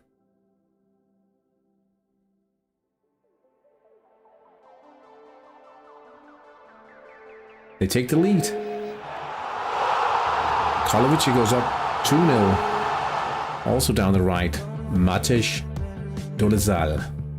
Let's take a look at the live standings here. Oh, Karlovic ahead by 4 points now. You're not going to keep me company all the way down south in the table. Yeah, exactly. That's what I mean. They signed Joselu, right? And you would think, okay, maybe they're just not going to do much, right? They're just being patient. They're going for a rebuild. And then they end up winning the Champions League and La Liga comfortably. Antonin Pablo.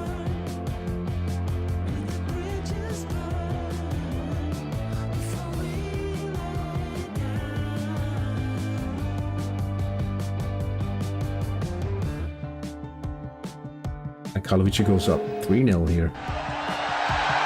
Playing so well. The funny thing about Joselu actually was the fact... Oh, Huskies again! Quick event here, Martin Petrov. Jeez. I drive through Brighton every day, the one in Sydney. A win away from home would be big. Yeah, and against Ares, wouldn't that be even sweeter? They actually only just signed Joselu after this season ended. They loaned him in Espanyol and then they signed him to release him in order to reward him for what he did this season.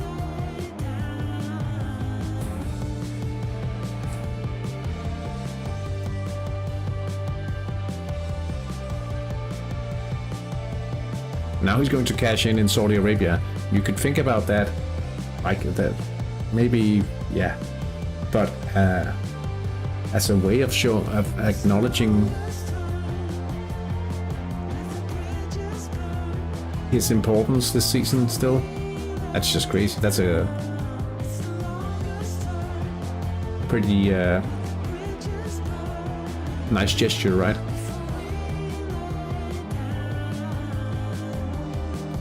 Four minutes remain here.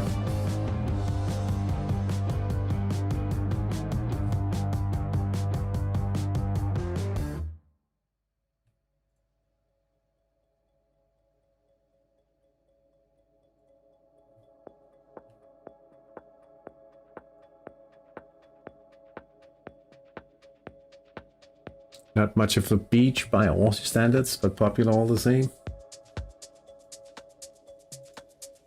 Well, I guess you have some killer beaches in both ways.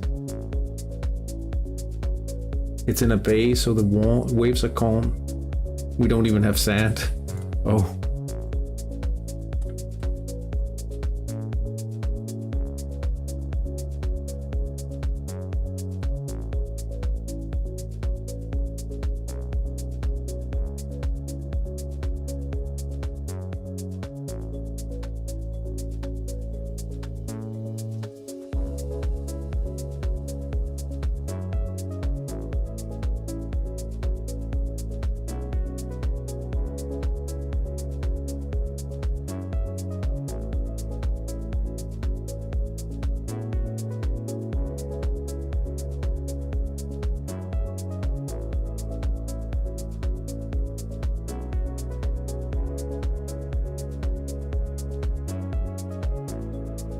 Journey Elite,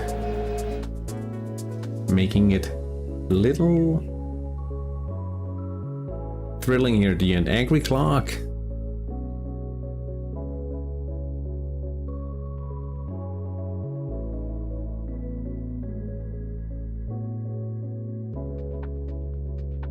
Down the middle, 2 minutes remain. I think there's a big Fat Boy Slim thing going down there. I know a Fat Boy Slim at least.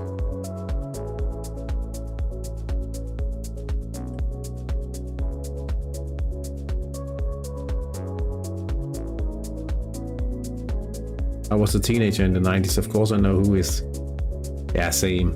And I played FIFA 99.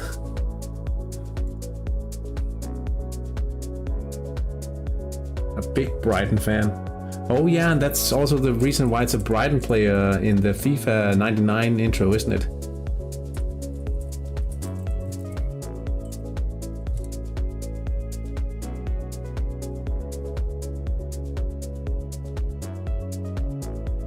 Or maybe not.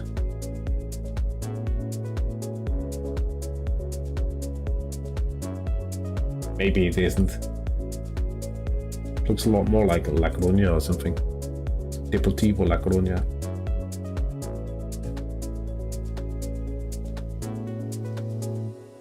I'm an Ipswich Town fan. I'm pumped to see them play in the Premier League again. Yeah, that's been a while. When was the last time they were up there?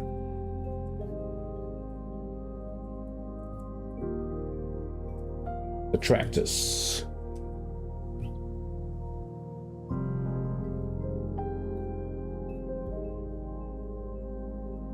Were they ever? 95 or so? Karlovice, no. How would you? Oh.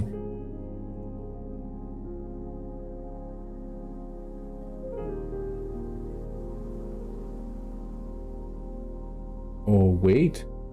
2002. 2003. 2002, I think.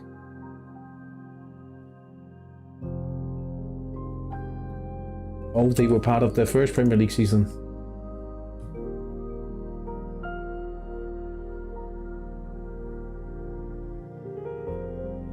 Partalov and Highlands High Plains Drifter. The result there is 2-1 for High Plains Drifter. So Ben, you can't complain about not scoring anymore and not winning. It's going quite well. I used to help my friend film every time I was up there. That sounds really, really cool.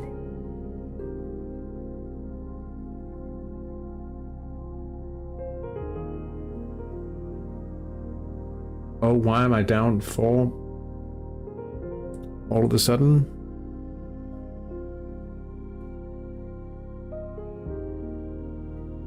You got caught up in the chat and wasn't paying attention. Oh, wait a what? 83 minutes, 84 minutes, and 89th minute. Wow.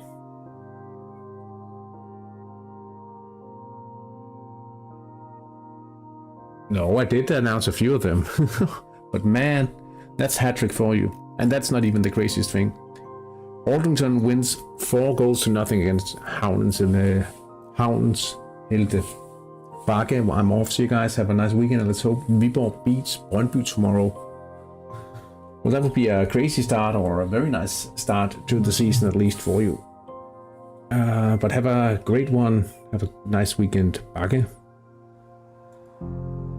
Parking the Bus wins 4-1 away against Tesla Kickers, and we have Papai ELC losing 1-2 at home to Almund Talent Factory. Yeah, that's live. That's hat-trick. Just seeing out the last few minutes in the 3 remaining matches.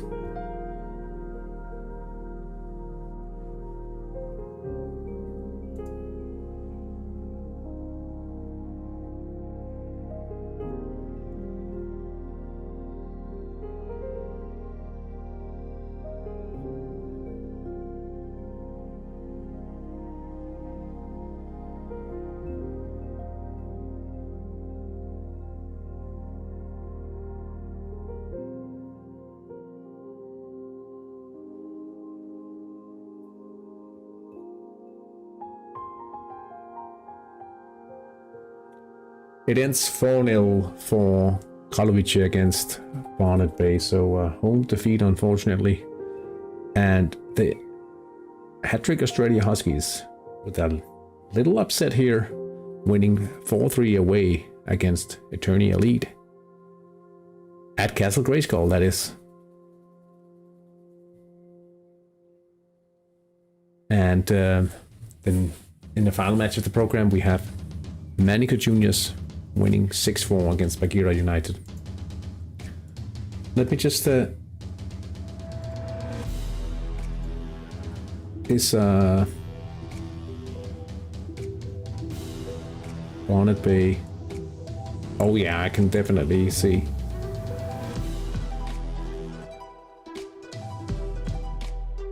Yeah, you took quite a risk today. Was yeah,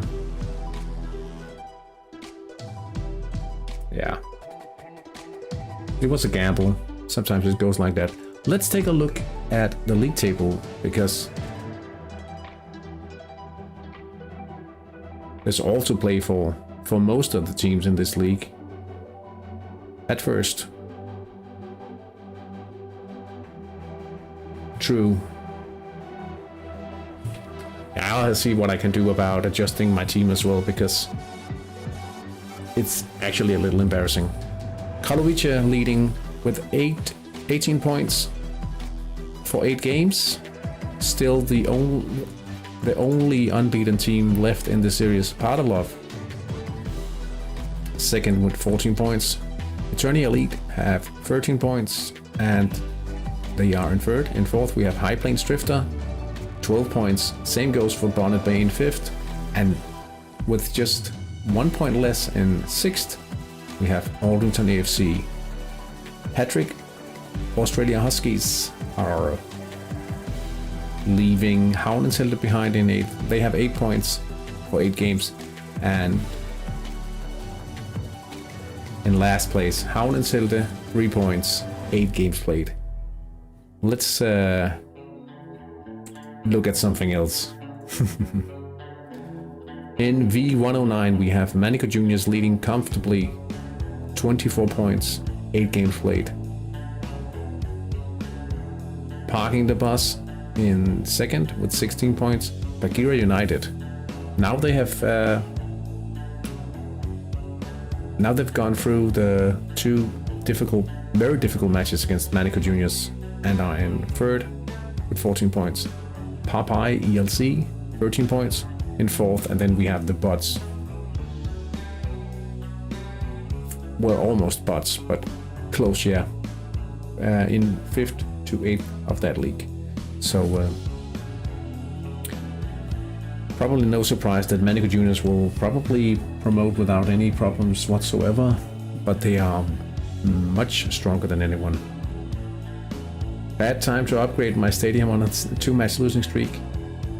Especially losing away from home, that's critical.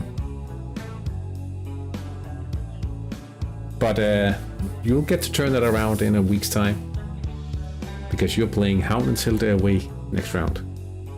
High Plains Drifter play home against Karlovice, and that might actually be a place where they could run into the first defeat of the season if they are a little unlucky. Eternia Elite and Partalov clash in a match between second and third, and in the final match of the next round it'll be the Huskies against Aldrington AFC.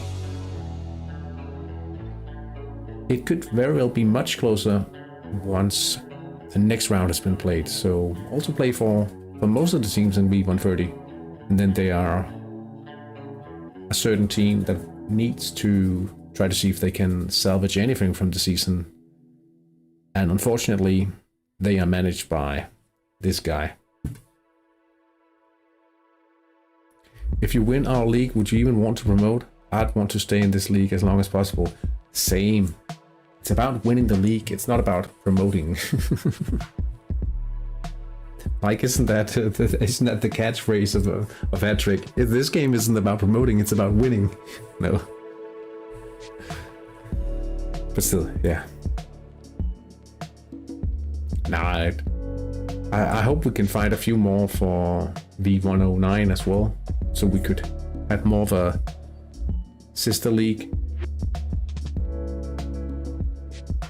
And potentially feed into the same IV and keep... Exactly. Like, having some in-league banter is just makes it very enjoyable.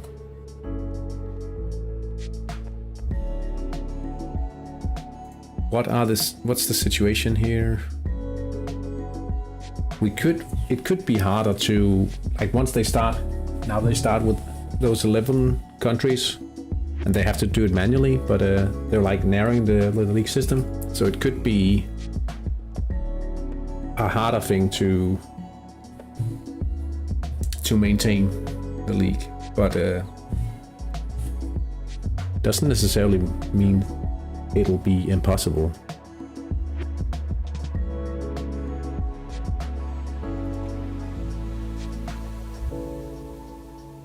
Aren't we all just here to win the league?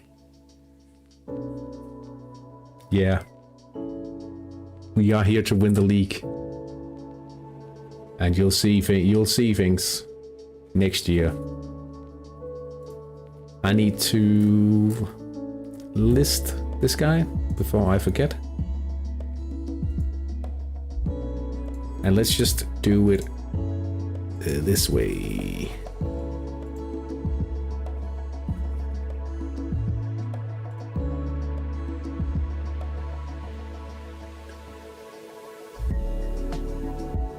I am going to wrap things up now, however, because I am going away for a week's time. And I need to prepare the last few things, because I'll be leaving very early this morning.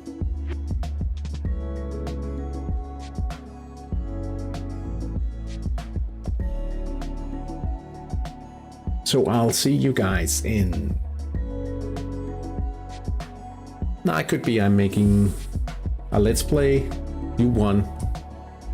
Yeah, it's a pity that he's without spec. You can also see his sub levels here, 7.3, 6.4, 5.3 even.